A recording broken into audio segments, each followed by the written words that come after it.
사도신경으로 우리의 신앙을 고백합니다.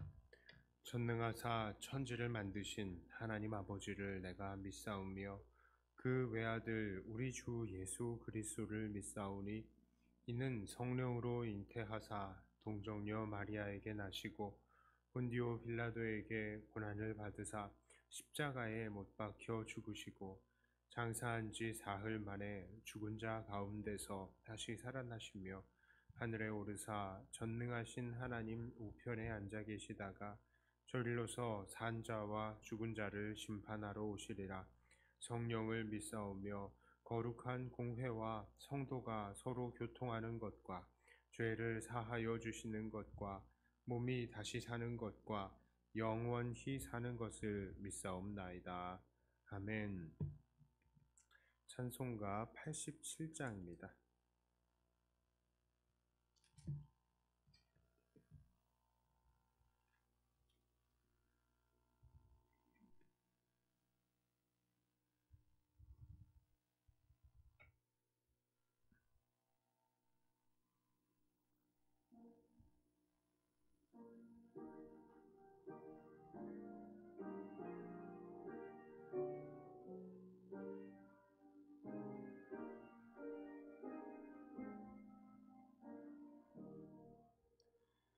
내 주님이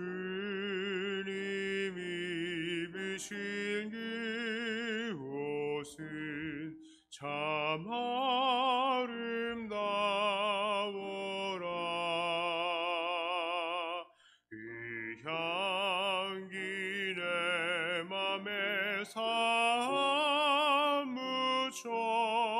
내 기쁨 되도다.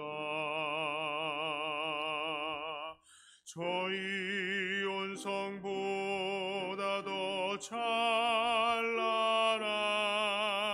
저 천성 떠나서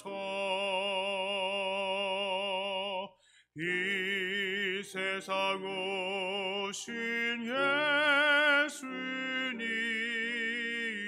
예수님 참 내 구세주. 내 주는 쓰라린 고통을 다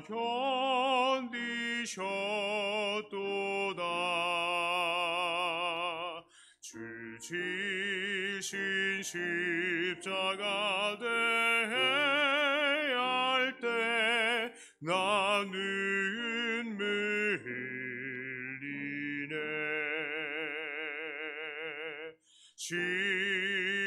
시온성보다 더 찬란한 저 천성 떠나서 이 세상 오신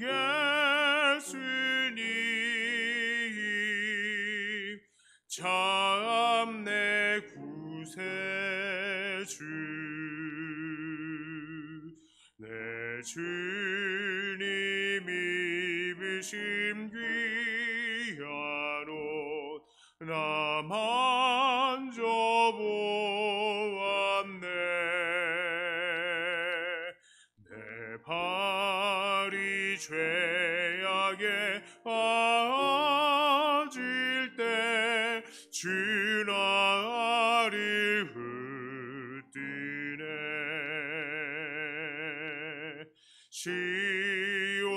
시온성보다 더 찬란한 저 천성 떠나서 이 세상 오신 예수님 참 내 구세주. 내 주님 영광의 옷 입고 문 열어주실 때 나 주님 나라에 들어가 영원히 살겠네. 시온 성보다 더 찬란한 저 천성 떠나서 이 세상 오심 예수님 참 내 구세주.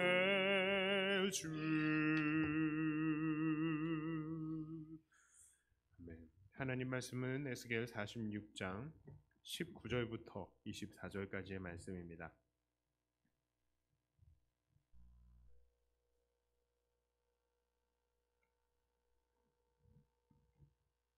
에스겔 46장 19절부터 24절까지의 말씀입니다.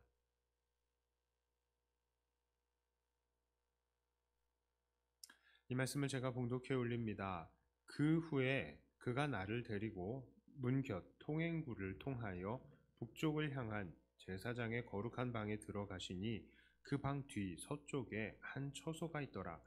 그가 내게 이르시되 이는 제사장이 속건제와 속죄제 희생제물을 삶으며 소제 제물을 구울 처소니 그들이 이 성물을 가지고 바깥들에 나가면 백성을 거룩하게 할까 함이니라 하시고 나를 데리고 바깥들로 나가서 나를 뜰 네 구석을 지나가게 하시는데 본즉 그 뜰 매 구석에 또 뜰이 있는데 뜰의 네 구석 안에는 집이 있으니 길이는 40척이요 너비는 30척이라.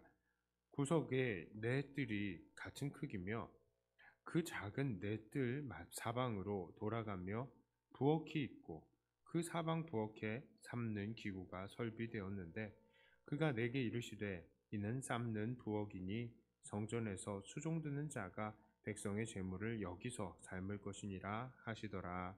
아멘. 자, 에스겔 46장은 전반적으로 통치자에게 요구하시는 말씀들로 구성되어 있습니다. 지난 45장에서 하나님께서는 왕에게 세 가지를 명령하셨다는 것을 우리가 나누었죠. 착취하지 말고 공정한 사회를 이루고 또 백성들의 영적인 대표가 되라 라는 명령을 하셨는데 이 45장, 그 45장 후반부에서부터는 왕이 대표가 되어서 주관해야 할 제사들을 구체적으로 알려주고 있었습니다. 자, 그래서 45장 18절부터는 유월절에 대한 가르침을 가르치고 있고요. 46장에서는 나머지 규례들을 말합니다. 46장 1절부터 12절까지는 안식일과 초하루, 그리고 13절부터 15절까지는 매일 드리는 제사에 대해서 기록을 하고요. 16절부터 18절까지는 군주의 기업에 대해서 이야기하므로 다시 한번 백성들을 착취하지 말 것에 대해서 말씀을 하고 있는 것입니다. 자, 위의 내용들은 지난 45장에서 나누었던 적용점 그대로 또 오늘날 우리들에게 적용시켜 볼 수 있습니다. 이렇게 백성을 대표하는 왕 같은 제사장들의 역할은 우리 주님께서 이미 이루셨습니다. 자, 그리고 우리도 이러한 주님을 닮아서 오늘날에도 왕 같은 제사장으로서 거룩한 사명을 잘 감당해야 할 것입니다. 자, 그런데 오늘 특별히 나누고 싶은 말씀은 19절 이하의 말씀이에요. 오늘 읽은 본문 말씀에서 우리는 두 종류의 부엌을 보았습니다. 첫 번째 부엌은 제사장들의 방에 있는 부엌입니다.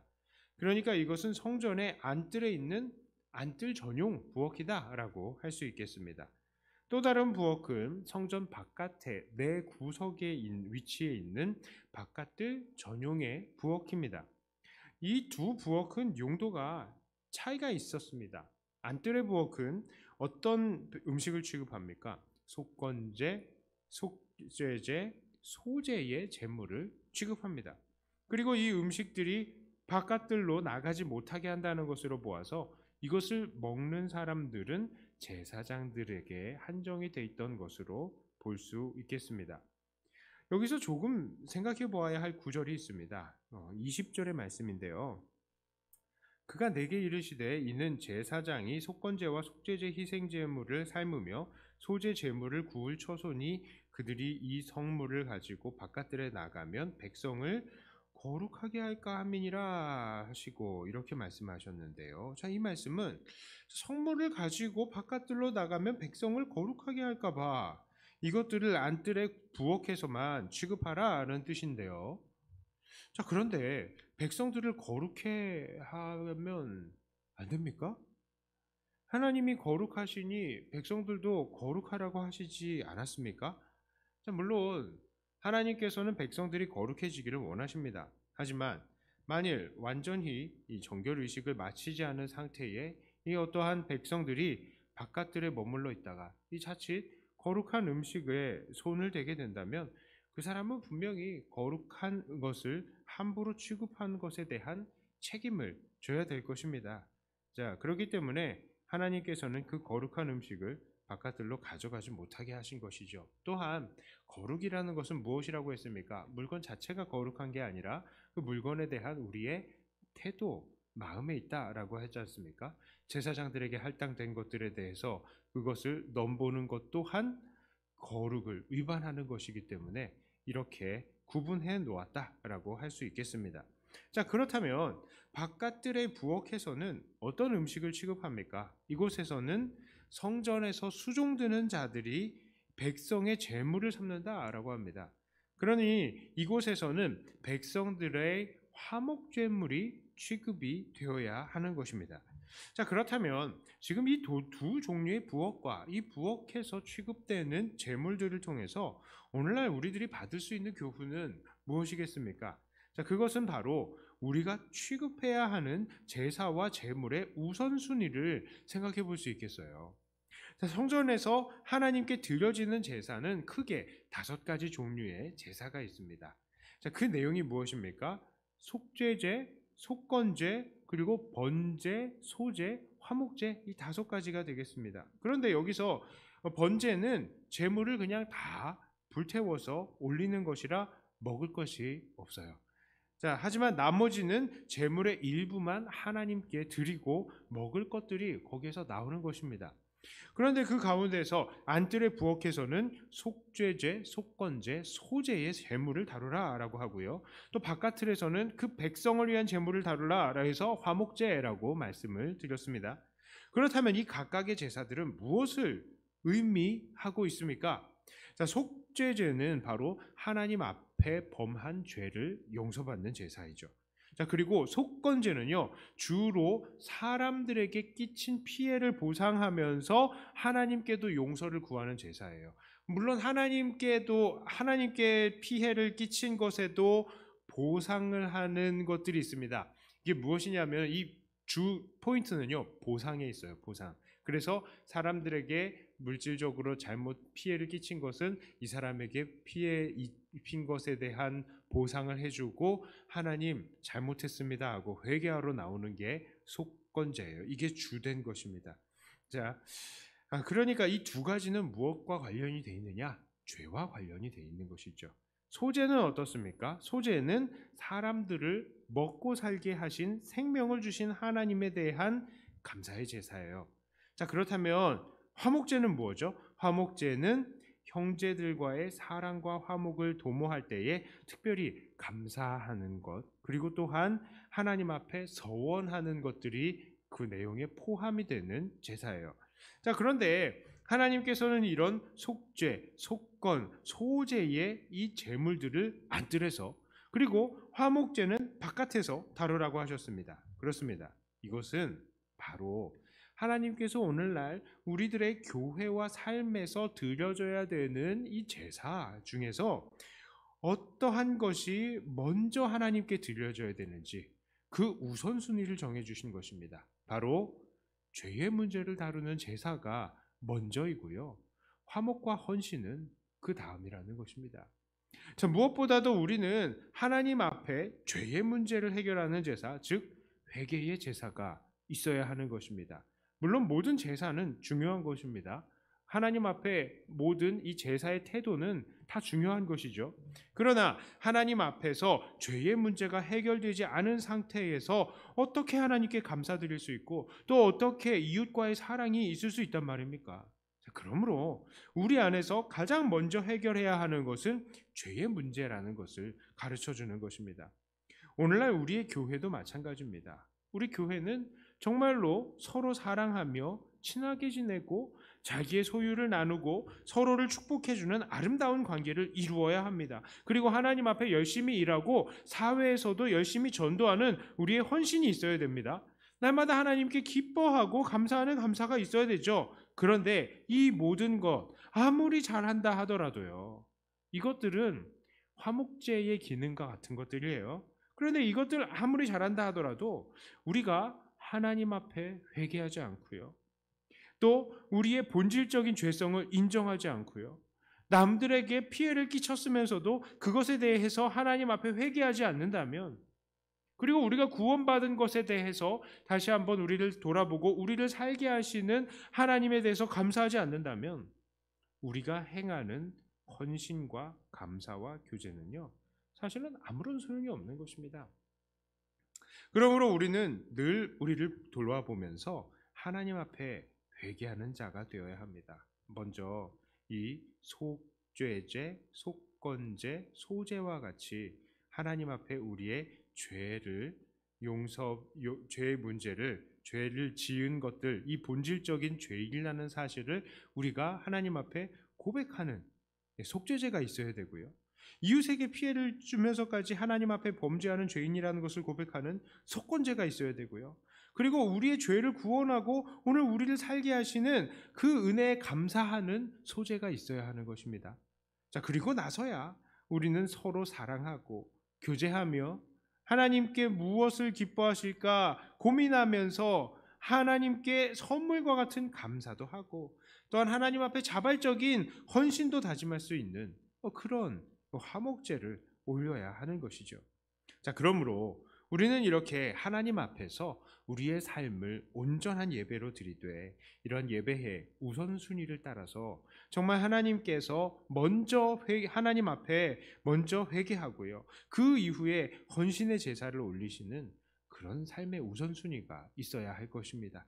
이러한 올바른 예배를 통해 하나님께는 온전한 기쁨 올리시고, 또 하나님을 기쁘시게 늘 삶을 살아드리는 저 여러분들 다 되시기를 주님의 이름으로 축복합니다. 기도합니다. 하나님 아버지, 감사합니다. 하나님께서 이 에스겔 성전을 보여주시고 또 그것들에게 들어지는 이 부엌을 통하여서 우리의 삶에서 먼저 취급이 되어야 할 것들이 무엇인지를 우리에게 가르쳐 주심을 감사합니다. 하나님 앞에 우리가 먼저 죄인이라는 것을 고백하고, 또 우리를, 이 죄인을 구원하신 우리의 하는 예수님의 은혜에 감사하는 그런 삶이 먼저 있게 하여 주시고, 이후에 형제들을 사랑하고 또 하나님 안에서 내가 어떻게 살아가야 될지 결단하며 하나님 앞에 나올 수 있는, 그리고 범사에 감사할 수 있는 하나님, 그런 우리들의 모습이 있게 하여 주시옵소서. 죄의 문제를 무엇보다도 먼저 해결해야 될 것인데, 하나님, 우리 교회 안에서도 여전히 하나님 앞에 우리의 죄인됨을 고백하지 않고 그저 아무런 생각 없이 살고 있는 사람들은 없습니까? 하나님, 우리 모든 성도님들이 하나님 앞에 먼저 이 죄의 문제를 해결받는 사람들이 다 되게 하여 주시고, 그 이후에 하나님께 충성하는 자들 다 되게 하여 주시옵소서. 이 시간에 우리가 기도합니다. 기도의 내용들을 통하여 우리 주님과 깊은 교제가 일어나게 하여 주시고, 이 기도가 하나님 앞에 아름다운 제물로 또한 연락되게 하여 주시옵소서. 예수님 이름으로 기도드리옵나이다. 아멘. 하늘에 계신 우리 아버지여, 이름이 거룩히 여김을 받으시오며 나라의 임하옵시며 뜻이 하늘에서 이룬 것 같이 땅에서도 이루어지이다. 오늘날 우리에게 일용할 양식을 주옵소서.